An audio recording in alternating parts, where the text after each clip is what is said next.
Jadi eh waktu itu aku kan nonton layangan putus di Discord ya kan.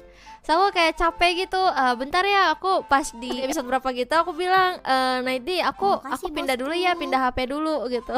Terus ya aku pindah HP sambil tiduran. Nah mereka nonton tuh, aku kan udah kayak udah ngantuk banget tuh kan ya, udah 5 watt gitu karena.